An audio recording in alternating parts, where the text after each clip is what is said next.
Welcome to The Explainer.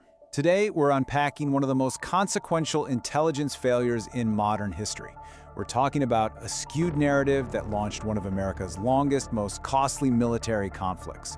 We're going to rely strictly on declassified documents, internal timelines, and hidden communications to figure out how the Gulf of Tonkin incident was sold to the public versus what actually went down in the dark waters of the South China Sea. Okay, let's dive right in. To really grasp why this specific piece of history matters so much, we have to start with the stakes.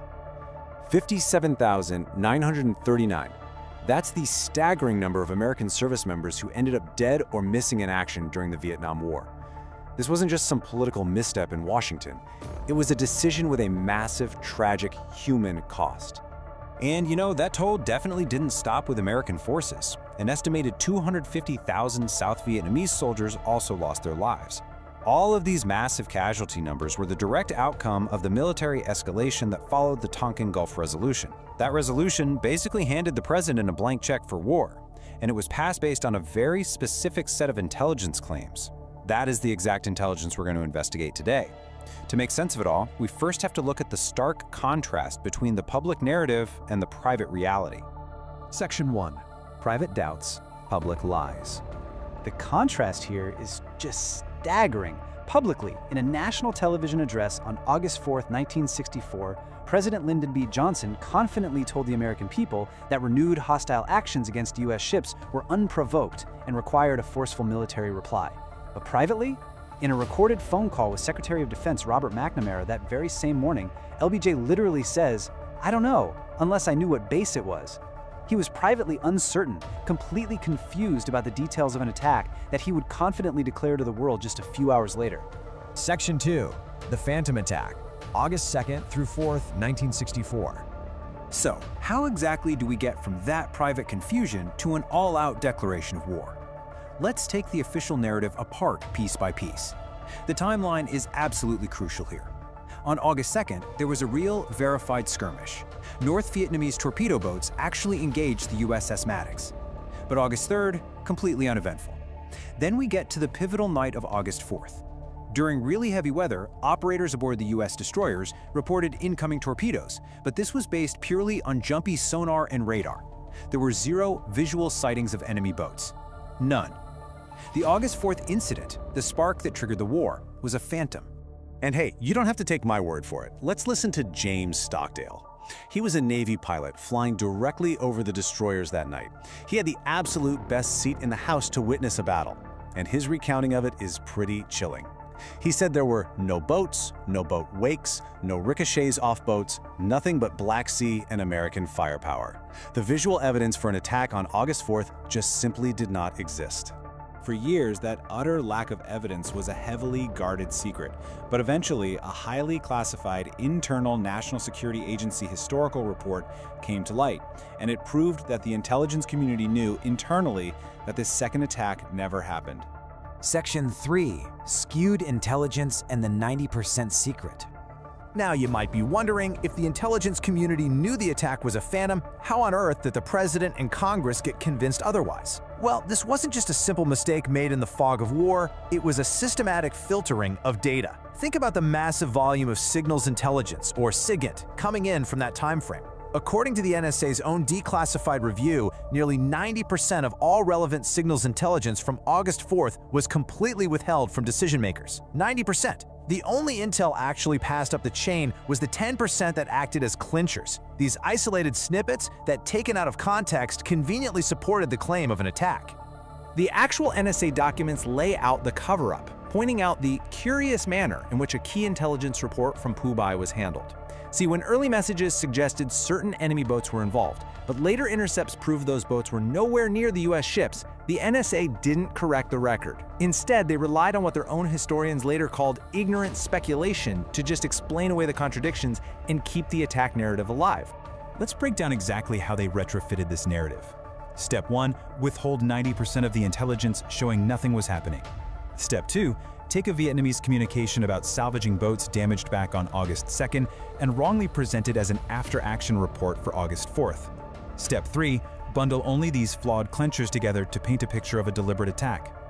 And if this structural methodology of cherry-picking clenchers to justify a predetermined conflict sounds familiar, well, it should.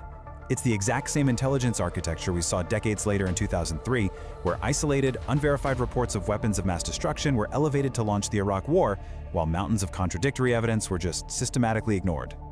To sum up the result of that methodology, the NSA's own historian put it perfectly. Signet information was presented in such a manner as to preclude responsible decision-makers from having the complete and objective narrative of events. The intelligence process basically failed the Johnson administration on a systemic level, pushing them directly toward war based on a carefully curated illusion. Section 4. Who knew what? So in a massive intelligence machine like that, someone had to know the truth, right? Who saw through the Phantom attack? And why didn't they say anything? Well, declassified records give us a chilling answer. They explicitly state that despite severe doubts, intelligence and defense personnel kept their silence. Why? Because the prevailing attitude was that President Johnson simply would not tolerate any uncertainty that could undermine his political position.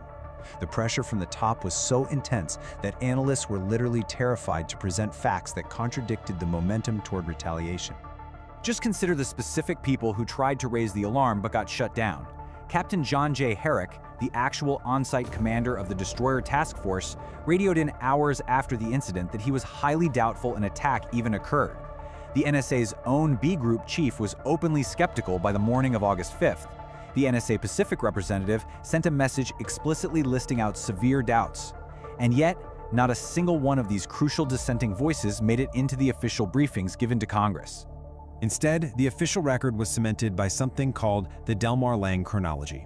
Lieutenant Colonel Delmar Lang was tasked with compiling the official NSA version of events. Now get this, out of 59 available intelligence reports, Lang selectively used only 6 to build his timeline.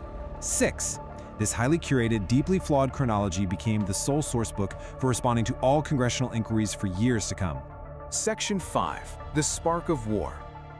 So, with internal doubts suppressed and a fabricated timeline locked in, the political fallout was immediate.